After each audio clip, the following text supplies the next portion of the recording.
Hey everybody, it's EK from ekgorman Designs, and I am sneaking in today to do a 10 cards one box, playing with some Halloween goodies from Simon Says Stamp in their October. It's not even their October kit; it's their Halloween special kit. It starts with some spider webs, which quickly disappeared from my room and went outside onto my trees. I didn't do it; the children did. But it also comes with a huge package of these spiders that can actually clip onto paper and hold them together. There is a box of Pebbles embellishments, a kit of 12 snack treats, and I'm actually got a secondary video showing how to use some of those snack bags and decorate them. I got a Pebbles paper pack that is an embossed paper pack, Pebbles embossed or erased puffy stickers, of course a little piece of candy, which quickly got eaten after filming. The Boo die, which is just adorable. These 12 treat sacks, which again I have a secondary video showing how I use them. And this great stamp set with lots of fun holiday Halloween festivities. And I haven't tried the Nuva glitter. I will tell you it's really fun. We've got the brads and a new bottle of glossy accents, which is really exciting because I was out. And of course there's the 5-piece of colored cardstock, all of which I turn into card bases for my 10 projects. Card 1, I am going to use the ghost die to create a card, and I chose a piece of the printed paper, obviously, that said spook and E and things that noises that ghosts might make, laid it on top of a piece of the black cardstock, and die cut the ghost out of some white cardstock from my personal stash. I went ahead and just glued with the glossy accents the ghost to the card. And instead of filling in his middle with what I think would traditionally be, most people would use black, I went with this royal blue color from my cardstock from my personal stash, just because I thought it'd be a fun change from what traditionally is done. So much of the card is black and white that I wanted to actually have a little pop of color in there. You're going to watch me glue badly. I didn't realize the Boo O's weren't exactly the same, thus the centerpieces weren't exactly. So I had to pull them back up and re-glue them down. The good news is glossy accents give you a little bit of wiggle time between gluing and, yeah, see, this time it fit in perfectly fine.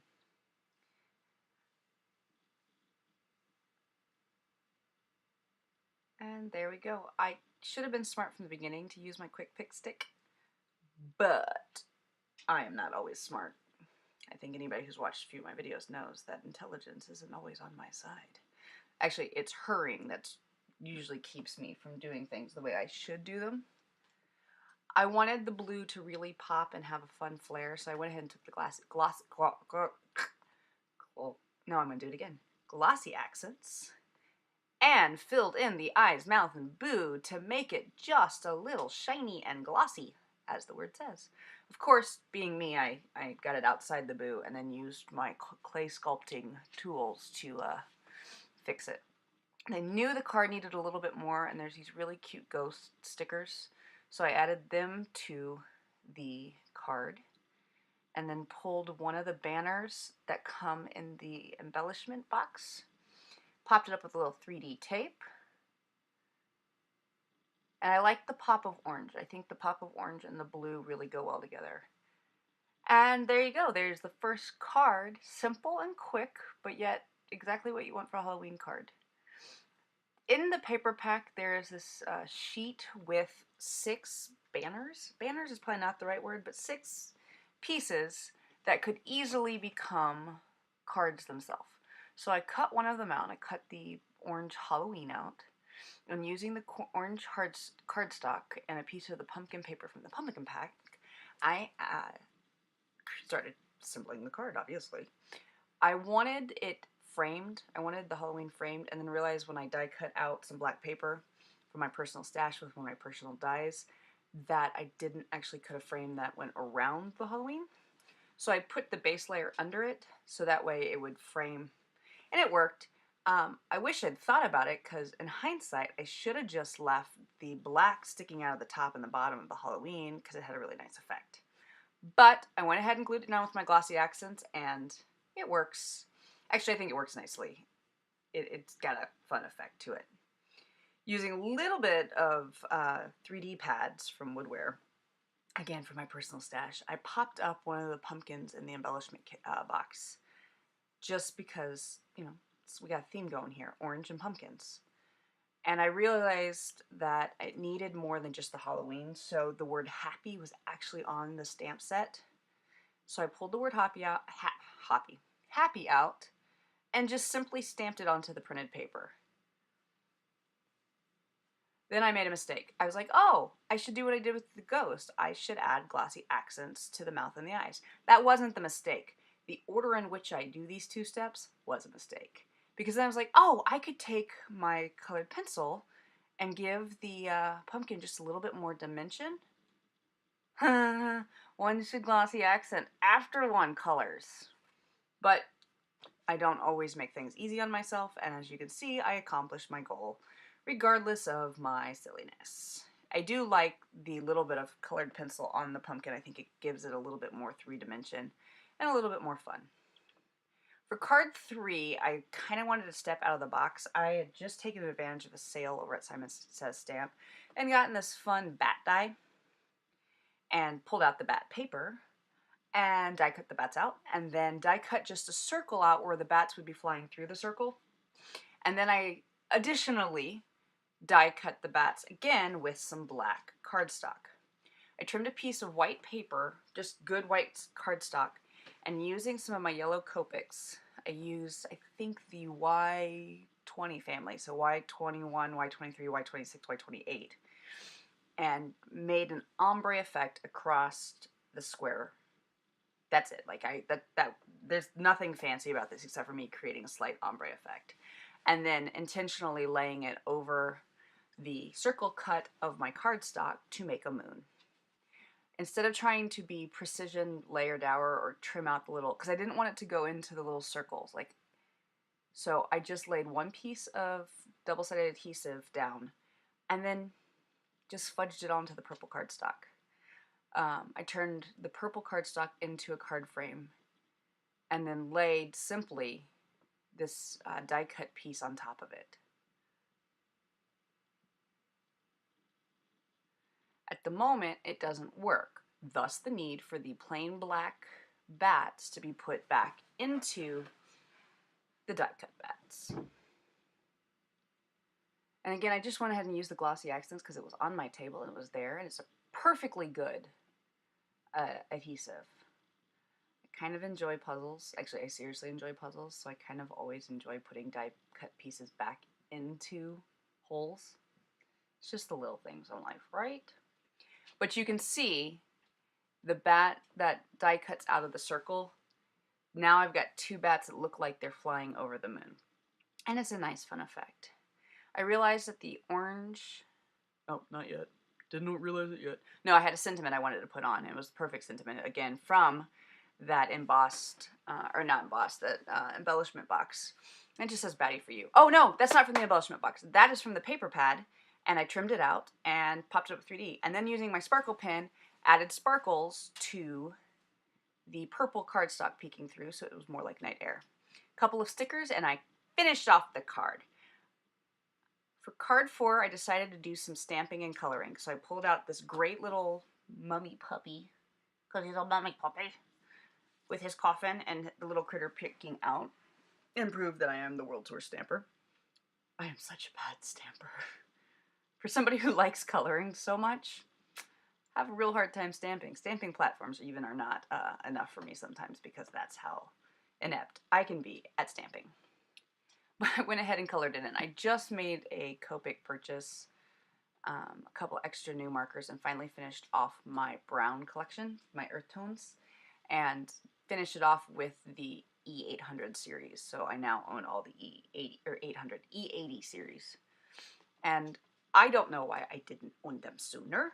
They are phenomenal. They are perfect if you're looking for gross brown. And I don't mean gross brown in a bad way, but like a coffin is kind of, especially a spooky coffin, you want to be a little gross looking. And these tones of brown are perfect for what I was trying to do. For the puppy, I wanted him to be, Well, I kind of initially wanted him to be black, so he had that whole fun, like, Halloween theme to him. But then it didn't pop right. And I was like, okay, so what do I do now? So I went ahead and colored up the bandages and realized the bandages and the gray puppy just weren't working. So I pulled out my E41 marker and laid it over not only his face, but all of the gray coloring I had done. And then I added just a touch of pop of color with the little orange hands peeking out of the coffin.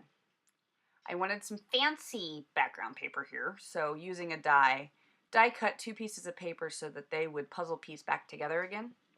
Both of these pieces come from the paper pack in the kit, and the green cardstock comes from the kit. And I set down the puppy with the green grass so it looks like he's growing out of the bottom of the card.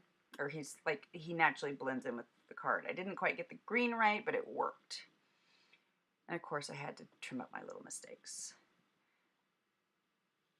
The card needed a little something more, so I decided I'd emboss a sentiment. And if you look at the bottom, you can see why I am the world's worst stamper. Because I embossed it on one side and then needed a little bit more embossing powder and then embossed it wrong. So, stamped it wrong, I'm sorry. But in the end, I got what I needed, which was the embossed sentiment that says, you're so... Oh, I can't read it. I don't memorize things. You're just going to have to accept it. I need to be able to read it so I can... But something about you're so awesome, it's mummy-ific, which is fun. And then added just a couple more stickers to the card to fill in some of that blank space. I pulled out my pin and gave the spiders little strings to hang from because, you know, spiders don't dangle from the air. Finally, I pulled out my white gel pen, which stops working. I have a working gel pen and I have a non-working gel pen. I don't know why I don't throw the non-working one away, but I also store them together, so I'm really smart like this. But there's the finished card, and I loved how it came out. For my 5th card, I really wanted to play around with that Nuvo glitter dust. Like I said, I haven't seen it. I haven't owned it before. I haven't played with it. Wasn't really certain how good it was going to be. So I decided to really test its limits and make a massive mess simultaneously. I don't play with glitter much because glitter makes a mess and I have it everywhere, including my hair. But this seemed like a fun way to do it. So I laid down a bunch of clear double stick tape in 2 different sizes and then sprinkled a whole bunch of glitter paper. See, look, I was being really smart. I put down a piece of paper and everything because I was being smart. And then I pulled out my tweezers to help lift it up and knock it off. And then I dropped it.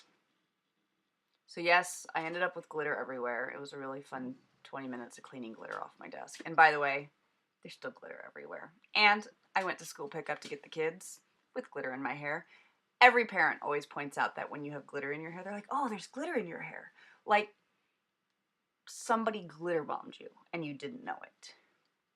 Alas, I love the effect it came out with. I may not be the biggest glitter in the fan, but look how gorgeous that piece of paper came out. When the background glitter piece came out so pretty, I realized I didn't want to make a traditional Halloween card.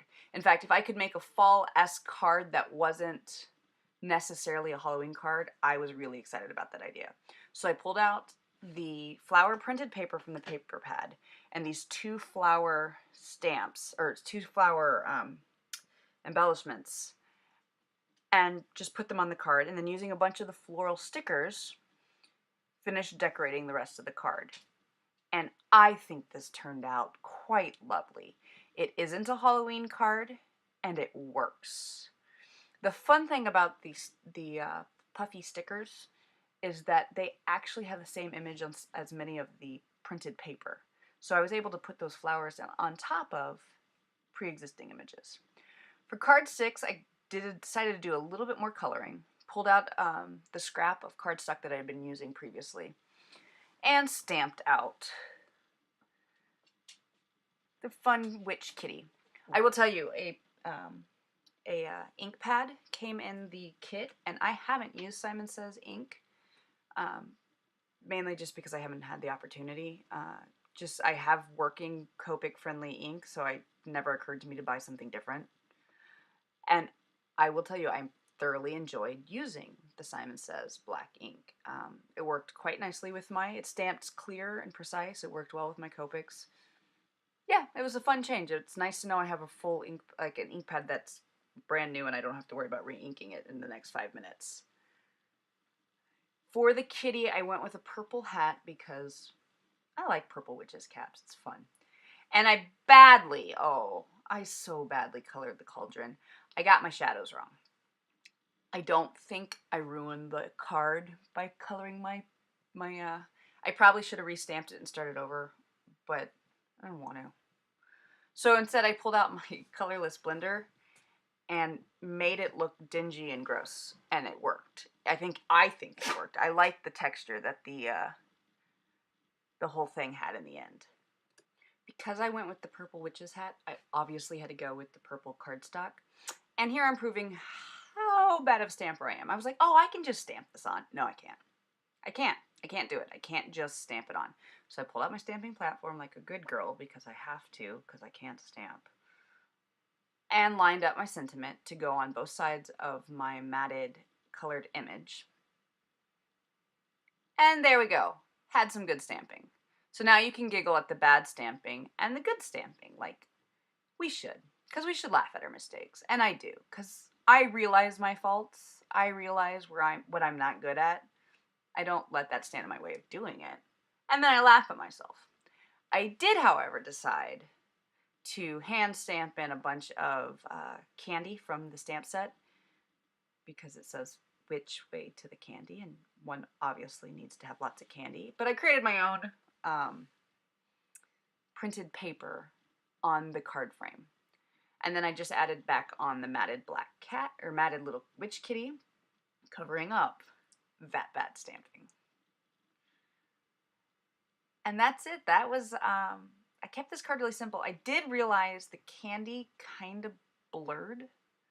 It needed something to help define it. So using my white Prisma colored pencil, I just went in and added a little coloring, like shading in white, which doesn't make sense, but it helped the whole card and candy pop up and seem clearer.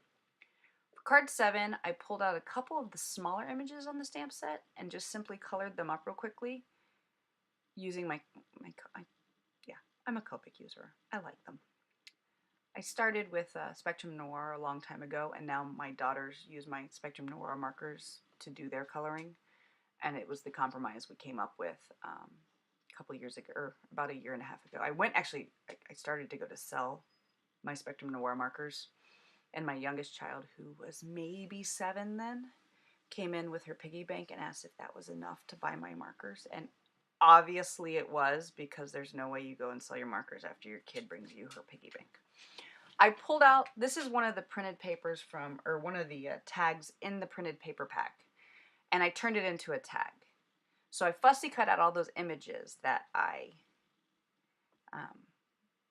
colored, and the spooky comes from the embellishment box, and I just kind of assembled them together with the beautiful ghost paper. I like this paper. I think this may be my favorite paper, just because there's something whimsically fun about it. And I like the juxtaposition of the 3 different ghosts. The ghosts in the background, the ghosts on the tag, and then the ghosts that I hand colored. It was a fun collection to me of spookiness. And I like the "Boo to You" written on. It's you can't tell, but it is an embossed sentiment on that tag that came with the pack. I realized my strings were too long, and of course then I cut my strings too short. But I like the card anyway, despite its short strings. For card 8, the whole decision on this card started with 2 of the embellishments from the box. And it was the 2 witch shadow, I can't think of what it's called, the 2 silhouettes. So I pulled out what looked like could be bad witches wallpaper. Like, couldn't you see this leaf print being up on a witch's wall? And I distressed it with some distress oxides, just so it'd have a dingy witch's feel to it. Like, we all expect a witch's house to not necessarily be clean despite all their brooms. And I added the embellishments to it. I trimmed off the backing of the spider and then added some some of my mounting pads to the back of the spider, and then fought the backing mounting pads, but added it. They're incredibly strong, and now that spider is adhered to the card. I'm having apparently a problem with speech today. You're all just gonna have to deal. But I added You're Bewitching and thought it was a simple card, but I think it's really cute. For card 9, I went with the fun printed paper that comes with the pack. And then I pulled out its matching embellishments and added them on top. So that way that they're standing in front of their own reflection. And I adore how the little Frankenstein trick-or-treater looks really scared. So I wanted to give him something to be scared at. So I pulled out the little braddies, and then I pulled the brads off because I do that, and glued him down to the card.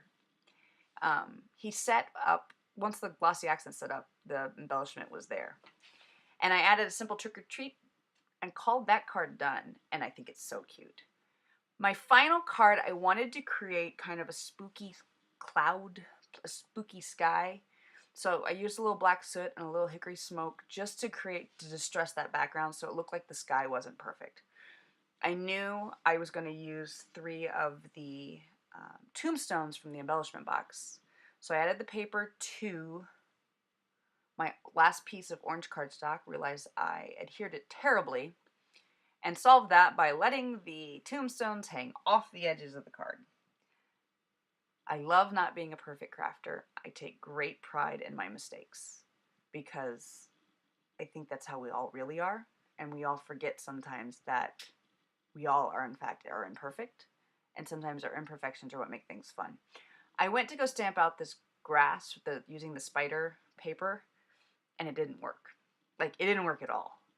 But at the top of it, it created kind of a fun banner effect. So I went ahead and added that grass clipping like it was just a nice, fun Halloween banner on the top. And then I realized that my tombstones still had a funny feel to them. So I added another piece of that spider paper to the bottom, but this time just a clean strip to make a nice, neat edge at the bottom of the card.